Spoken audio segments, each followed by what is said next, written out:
নমস্কার সবাইকে। তোমাদের বাংলা সাপ্তাহিক ক্লাসে আজকে আরেকবার আমি শুভাশিস পাল ক্লাস 4 এর জন্য আজকে আমি আবার বাংলা একটু ক্লাস নিয়ে এসেছি। তো স্টুডেন্টস, তোমরা নিশ্চয়ই ভালোই আছো। আমাদের বিদ্যালয়ের সকল শিক্ষকরা ক্রমাগত তোমাদের অনলাইন ক্লাসগুলো করাচ্ছেন।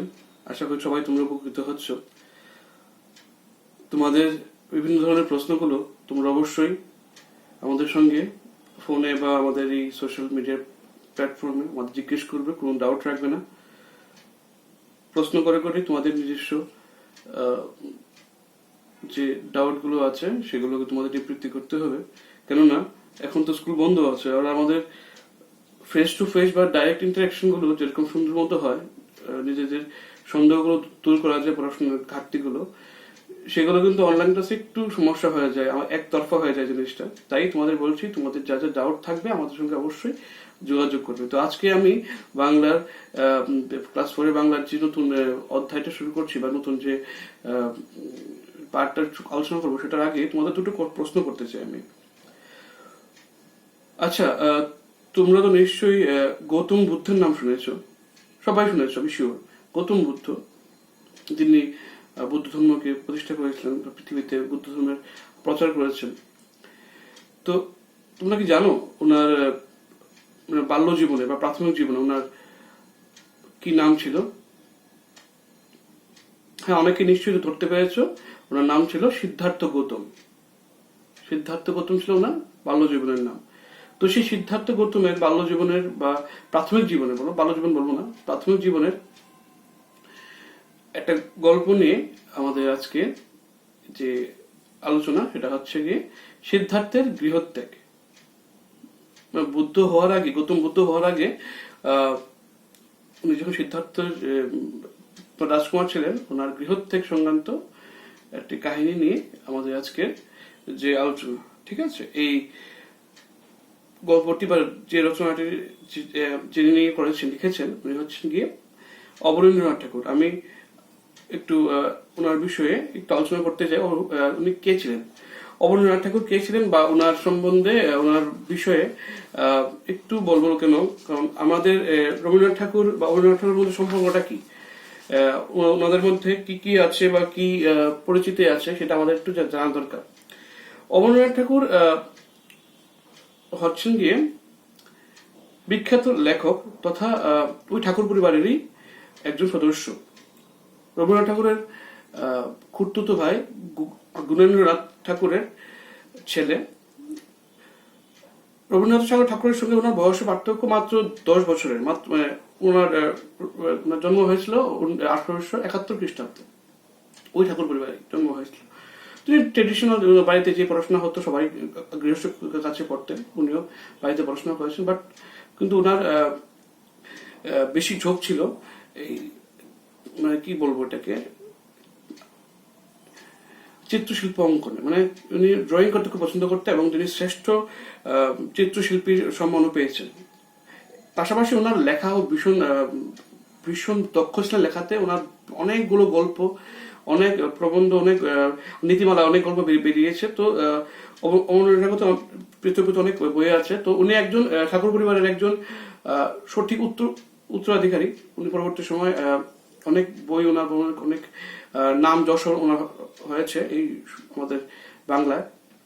যাই হোক, এই অবনীন্দ্রনাথ ঠাকুরের মৃত্যুটাও আমাদের রবীন্দ্রনাথ ঠাকুরের 10 বছর পরেই হয়েছে। মানে ঠিক ওনাদের আয়ুষ প্রায় কাছাকাছি। কেন ওনার মৃত্যু হয়েছে 1951 খ্রিস্টাব্দে, যেখানে নাকি রবীন্দ্রনাথের হয়েছিল 1941 খ্রিস্টাব্দে।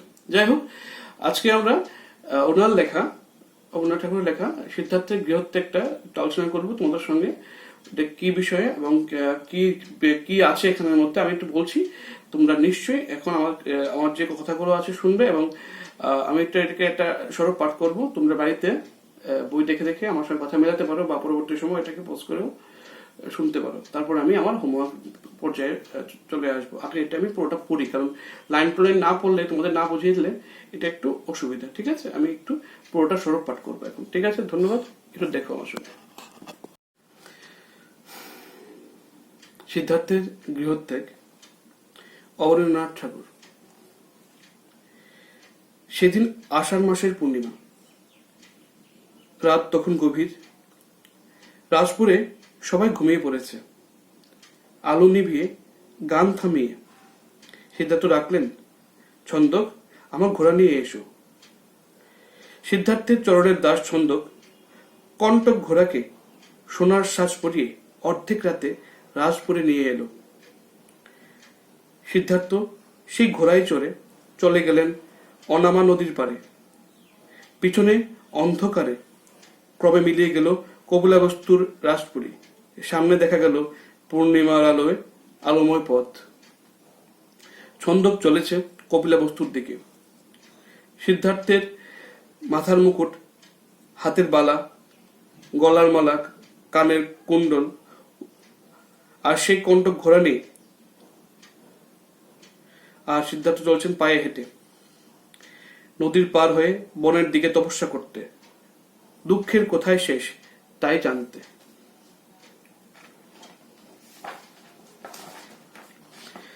ছোট নদী, দেখতে এতটুকু, নামটিও তার নোমা, কেউ বলে অনুমা। সিদ্ধার্থ নদীর পাড় থেকে নামলেন। যে পাড় থেকে নামলেন সে পাড়ে ভাঙন জমি। সেখানে ঘাট নেই, পাথর আর কাটা। আর যে পাড়ে সিদ্ধার্থ উঠলেন সে পাড়ে ঘাটের পথ ঢালু হয়ে একেবারে জলের ধারে নেমে এসেছে। গাছে গাছে ছায়া করা পথ। এই দুই পাড়ের মাঝে নমা নদীর জল বালি ধুয়ে ঝিরঝির করে বয়ে চলছে। একটা জেলে ছোট একখানি জাল নিয়ে মাছ ধরছে। সিদ্ধার্থ নিজের গায়ের সোনার চাদর সেই জেলেকে দিয়ে তার ছেঁড়া কাঁথাখানি নিজে পরে চলেছেন। নদী সে ঘুরে ঘুরে চলছে আম কাঁঠালের বনের ধার দিয়ে। ছোট ছোট ছোট পাহাড়ের গা ঘেঁষে, কখনো পূব মুখে কখনো দক্ষিণ মুখে। সিদ্ধার্থ চলছেন সেই নদীর ধারে ধারে, ছাওয়ায় ছাওয়ায়, মনে আনন্দে। এমন সে সবুজ ছাওয়া, এমন সে জলের বাতাস যে মনে হয় এখানে থাকি। ফলে ভরা পাতায় জাম গাছ একেবারে নদীর উপর ঝুঁকে পড়েছে। তারই তলায় ঋষিদের আশ্রম। সেখানে 7 দিন 7 রাত কাটিয়ে সিদ্ধার্থ বৈশালী নগরে এলেন। সেখানে জটাধারী মহাপণ্ডিত আরাত কালাম নগরের বাইরে 300 চেলা নিয়ে আস্তানে পেতে বসেছেন। সিদ্ধার্থ তার কাছে শাস্ত্র পড়লেন, ধ্যান, আসন, যোগ জাগ, মন্ত্রতন্ত্র কতই শিখলেন, কিন্তু দুঃখ কিসে জয় করা যায় তার সন্ধান পেলেন না। তিনি আবার চললেন। চারদিকে বিন্ধ্যাচল পাহাড়, তার মাঝে রাজগেহনগর। মগধের রাজা বিম্বিসার সেখানে রাজত্ব করেন। সিদ্ধার্থ সেই নগরের ধারে রত্নগিরি পাহাড়ের একটি গুহায় আশ্রয় নিলেন। তখন ভোর হয়ে আসছে। সিদ্ধার্থ পাহাড় থেকে নেমে নগরের পথে ভিক্ষা দাও বলে এসে দাঁড়ালেন। ঘুমন্ত নগরী তখন সবে জেগেছে। চোখ মেলেই দেখছে নবীন সন্ন্যাসী। এত রূপ, এত করুণা মাখা হাসি মুখ, এমন আনন্দ দিয়ে গড়া সোনার শরীর, এমন শান্ত দুটি চোখ নিয়ে, এমন করে এক হস্তে অভয় দিয়ে অন্য হস্তে ভিক্ষা চেয়ে চরণের ধুলোয় রাজপথ পবিত্র করে কেউ কোনোদিন নগরে আসেনি। যারা চলেছিল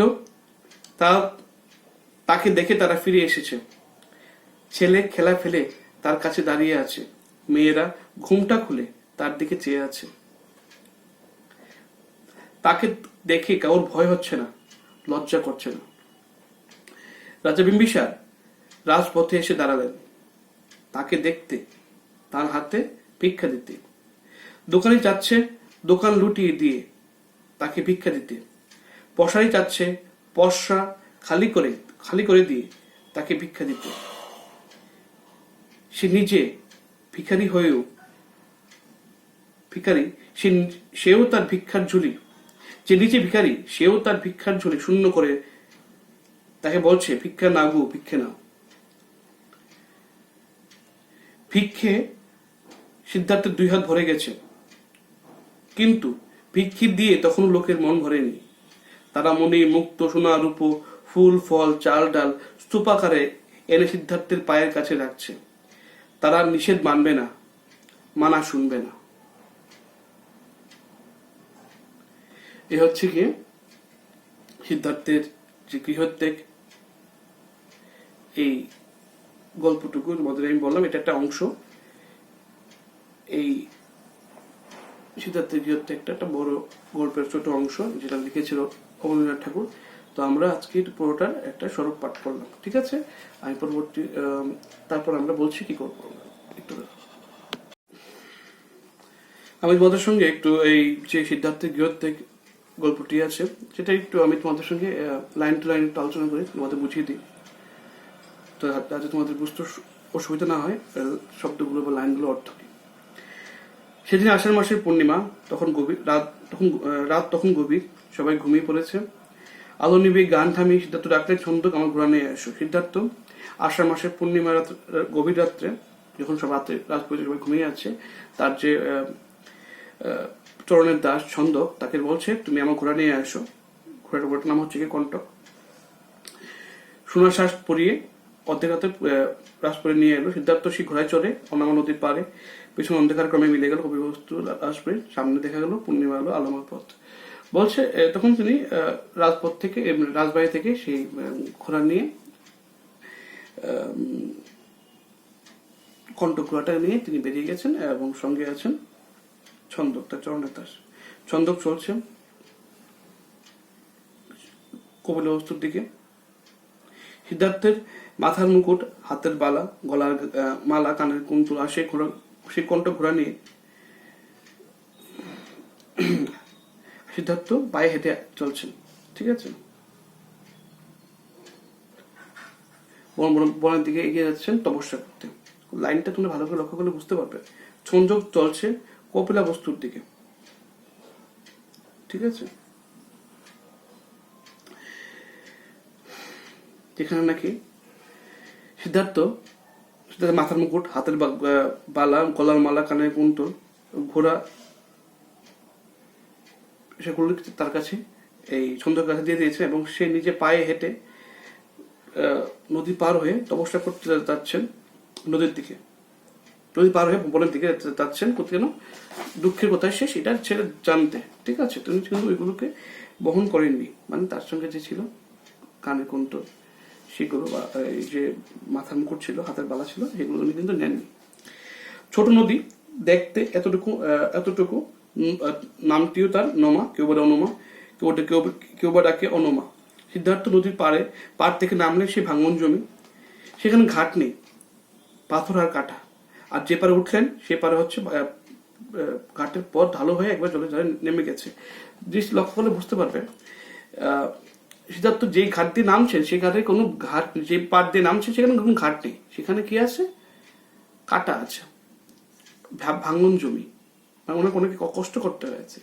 এটাকে যদি আমরা ধরি একটা নদী, জীবনটাকে যদি একটা নদী ধরি, এতদিন যে জীবনটা কাটিয়েছেন, যে ধারে ছিলেন, ওটা ছিল একটা কণ্টক, মানে কাটার মতো, যে ওনাকে অনেক কষ্ট দিয়েছে।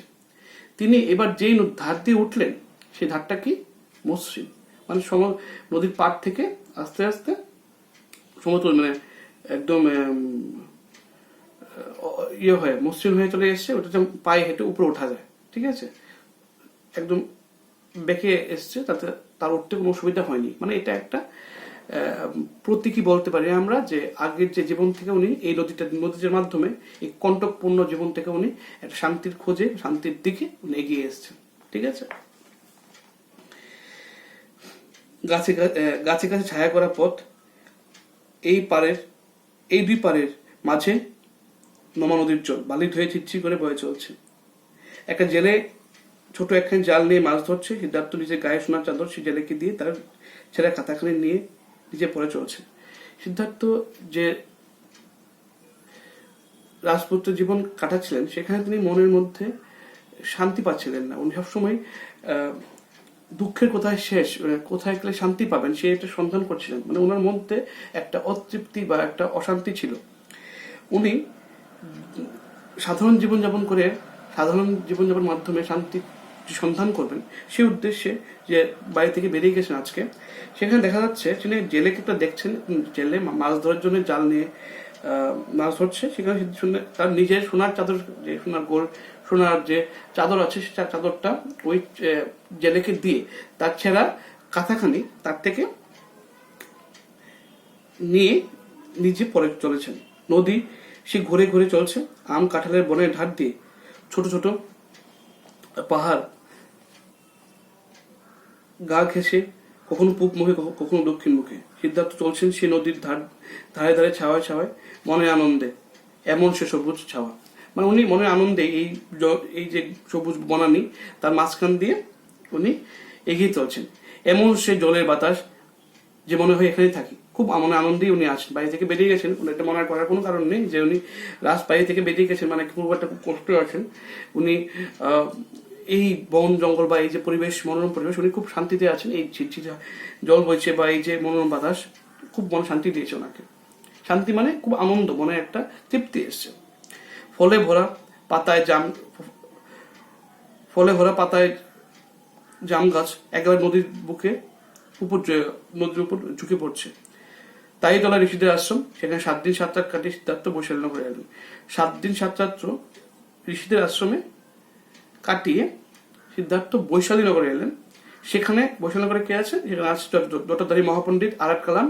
নগরের বাইরে 300 চেরা নিয়ে আস্তানা পেতে বসেছেন। সিদ্ধার্থ তার কাছে শাস্ত্র বললেন, ধ্যান যোগ জাগ মন্ত্রতন্ত্র কতই শিখলেন, কিন্তু দুঃখ কিছু জয় করা যায় তার সন্ধান পেলেন না। অত্যন্ত সহজে আমরা বুঝতে পারছি যে বৈশালীনগরের বাইরে, শহরের বাইরে আরাট কালাম নামে একজন মহাপণ্ডিত, তিনি 300 চেলা নিয়ে আস্থানে পেতে বসাচ্ছেন। এখানে যাগ যোগ ধ্যান আসন শাস্ত্র বললেন, কোনো কিছু শিখলেন, কিন্তু দুঃখের কিছু জয় করা যায় তার সন্ধান কিন্তু উনি কোনো মতেই পেলেন না। তিনি আবার চলছেন, চারিদিকে বিন্ধ্যাচল পাহাড়, তার মাঝে রাজগৃহ নগর। এখন তিনি এসেছেন কোথায়? রাজগৃহ নগরে। মগধের রাজা বিম্বিসার সেখানে রাজত্ব করেন। সিদ্ধার্থ সেই নগরের ধারে রত্নগিরি পাহাড়ে একটি গুহায় আশ্রয় নিলেন। শহরের বাইরে বা নগরের বাইরে একটা গুহার মধ্যে রত্নগিরি পাহাড়ে, মানে রাজগৃহনগরের বাইরে যে রত্নগিরি পাহাড় আছে সেই পাহাড়ে একটা গুহায় আশ্রয় নিলেন। তখন ভোর হয়ে আসছে। সিদ্ধার্থ পাহাড় থেকে নেমে এসে তখন এই শহরের মধ্যে প্রবেশ করেছেন এবং বলছেন, ভিক্ষা দাও। ঘুমন্ত নগরী তখন ঘুমিয়ে আছে, সবাই ঘুমিয়েছিল, মাত্র সকাল হয়েছে, সবাই ঘুমের থেকে উঠে এখন আস্তে আস্তে তাদের কাজে বেরোবে। এরকম পরিস্থিতিতে উনি এসছে শহরের মাঝখানে, নগরের মাঝখানে। ভিক্ষাদা বললে এসে দাঁড়ালেন। ঘুমন্ত নগরী তখন সবে চোখ জেগেছে, চোখ মেলেই দেখছে নবীন সন্ন্যাসী। এত রূপ, এমন করুণা মাখা হাসি মুখ, এমন আনন্দ দিয়ে গড়া সোনার শরীর, এমন শান্ত দুটি চোখ নেই, এমন করে এক হস্তে অভয় দিয়ে অন্য হাতে ভিক্ষা চেয়ে চরণের ধুলোয় রাজপথ পবিত্র করে কেউ কোনোদিন নগরে আসেনি। যারা চলেছিল তারা দেখে ফিরে এসছে। ছেলে খেলা ফেলে তার কাছে দাঁড়িয়েছে, মেয়েরা ঘুমটা খুলে তার দিকে চেয়ে আছে। তাকে দেখে কারোর ভয় হচ্ছে না, লজ্জা করছে না। যেরকম দেখা যাচ্ছে এখানে অত্যন্ত সহজভাবে আমরা বুঝতে পারছি, এরকম করুণা মাখা মুখ, এমন সোনার শরীর, এমন আনন্দ, এমন শান্ত দুটি চোখ নিয়ে, এমন হাসি মুখ নিয়ে, বা এক হাতে অভয় আবার আরেক হাতে ভিক্ষা চাচ্ছে, এরকম ধরনের অদ্ভুত যে কায়া তারা আগে কোনোদিন দেখতে পায়নি। এবং অদ্ভুত বিষয় হচ্ছে কি, যে বাচ্চারা খেলতে গেছিল তাদের খেলা ছেড়ে তারা এখানে দাঁড়িয়ে আছে। যে চলে যাচ্ছিল তারা যাচ্ছে না, এখন তারা সবাই স্থির হয়ে গেছে এক জায়গায়। যে মেয়েরা সবসময় ঘুমটার মধ্যে মানে মুখ লুকিয়ে রাখতো, তারা ঘুমটা খুলে তার দিকে চেয়ে আছে। আজকে তাদের আর লজ্জা করছে না, তাদের আর ভয় হচ্ছে না। অদ্ভুত সে মায়া বলতে পারেন আপনি, বা এটাকে বলা যায় যে অদ্ভুত একটা আকর্ষণ। তারপর প্রত্যেকে মুগ্ধ হয়ে গেল। এরকম কায়া, এরকম মানে ঐশ্বরিক বিষয়টা, ঐশ্বরিক একটা মূর্তি তারা কোনোদিন দেখেনি। ফলে তারা জায়গায় স্তব্ধ হয়ে গেছে, তারা সবাই মুগ্ধ হয়ে গেছে যে কেউ একটু এরকম ভাবে কেউ ভিক্ষা চাইছে, এরকম ভাবে, মানে সুন্দর ভাবে, এত সুন্দর একটা মানে আবহাওয়া তৈরি হয়ে গেছে এখানে। রাজা বিম্বিসার রাজপথে এসে দাঁড়ালেন। এবার রাজা নিজে এসছেন তাকে দেখতে, তার হাতে ভিক্ষা দিতে। এখন এরপরে যে আসল যে কথাটা আছে, যে ভিক্ষা চাইতে এসছে সে কিছু বলেনি কাউকে, জাস্ট ভিক্ষা দাও এতটুকু বলেছে, কিন্তু কিছু আর কিছু করতে হয়নি তাকে। দোকানে যাচ্ছে, দোকান লুটিয়ে তাকে ভিক্ষা দিতে, পশায় যাচ্ছে পশা খালি করে দিয়ে তাকে ভিক্ষা দিতে, মানে যে দোকানে আছে ইচ্ছে করে সবকিছু তাকে আমি দিয়ে দিই। তার প্রতি এত আসক্ত হয়ে গেছে, এত মুগ্ধ হয়ে গেছে যে পশায় যে পশা সাজিয়ে বসেছিল, সে কিছু একটা ব্যবসা বাণিজ্য করবে, সে পশা খালি করে সব ভিক্ষা দিতে, তার হাতে সব লুটি দিতে, মানে ভিক্ষা দিতে সে চাইছে। যে নিজে ভিখারি আছে, যে নিজে ভিক্ষা করে চলছে, যে নিজে কারোর থেকে ভিক্ষা করে সে বেঁচে আছে, সেও এতই এতই এই মনোরম মানে কায়া দেখে সে নিজেও চাইছে তার নিজের ভিক্ষার ঝুলি শূন্য করে, ভিক্ষে নাও গো ভিক্ষে নাও, সে তার নিজের যা যা আছে সবকিছু তাকে দিয়ে দেবে। কি অদ্ভুত ব্যাপার।